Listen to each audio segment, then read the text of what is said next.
It's games like this one that really redeem my love for football and the NFL.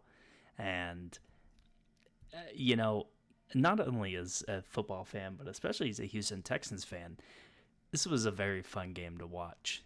Um, this is one of those games where you turn it on, you're watching it with maybe your parents or one of your friends that isn't really a football fan. Maybe you're watching it with your girlfriend who doesn't like football. And they say 10 to 16, this game sucks. Why are we watching this football game? The quarterbacks suck. All that's happening is a bunch of running plays. Why are we watching this? This is one of those games where we're going to look back at the end of the year. And especially now, like I said, as a Texans fan, this only helps more with Houston winning on Sunday night and all three of Jacksonville, Tennessee, and Indianapolis after this specific game falling to 0-2.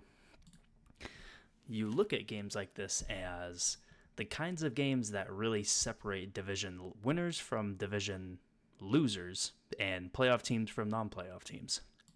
But putting all of that aside, this needs to be somewhat of a wondering, I guess, about Anthony Richardson. So far through two games, he has failed to get to 200 passing yards, and he really has not done much as a passer. 26 for 53 for a 49.1% completion percentage, 416 yards, 3 touchdowns, and 4 interceptions for a 62.7 quarterback rate. Now, there's been the stat floating around about how, he's only started 17, I guess now 18 games since he was a senior in high school. And as crazy as that is, it seemed pretty apparent so far. He has not proved to be very competent, I guess, as a quarterback. And not just competent in terms of being a top quarterback, competent in terms of being able to outperform Malik Willis. It's one thing to get outperformed by CJ Stroud, who was a MVP candidate last year, let alone the Rookie of the Year. But when you get outperformed by Malik Willis, a guy who, I'm not even talking about the fact that he didn't start in Tennessee. I'm talking about the fact that this is a guy who wasn't playing for this football team, the Green Bay Packers, until 3 weeks ago. Now,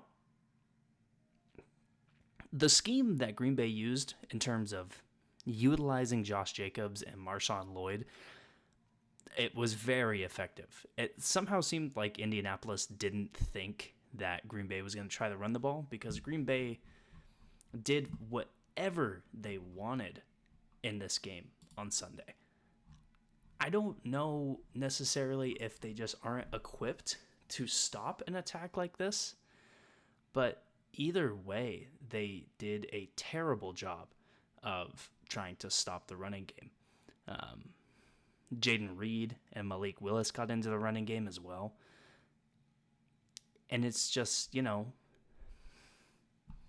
were very few plays where defensively Indianapolis made any sort of, I guess, positive contribution on the running game.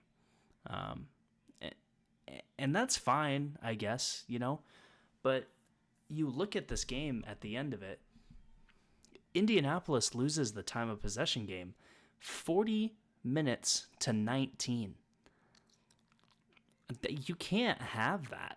It's one thing to lose the turnover battle. It's one thing when your quarterback throws 3 interceptions. It's definitely tough to win when that happens. But when you get doubled up in terms of time that your defense is on the field compared to the other team's defense, you're almost never going to win. You're almost never going to win. I would almost even venture into saying that you would never win in that situation.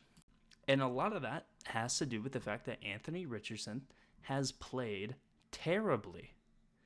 If you look all the way up until the fourth quarter, Anthony Richardson was 7 for 15 for under 100 yards passing in this game.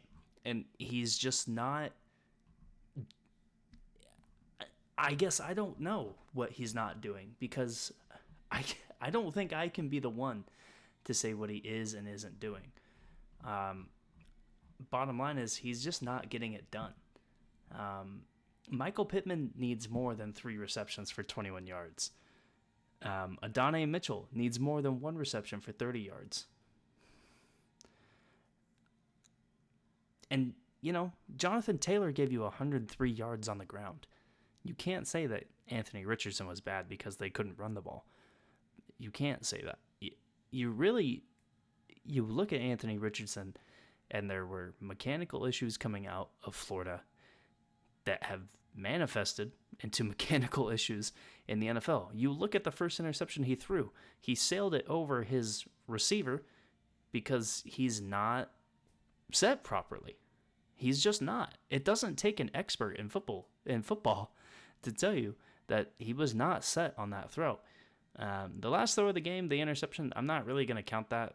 It's the last play of the game type of play, so it's not, But so far, Anthony Richardson has had 1 long ball deep against the Texans. Other than that, it's been a very poor start to the year for Anthony Richardson in the Indianapolis Colts.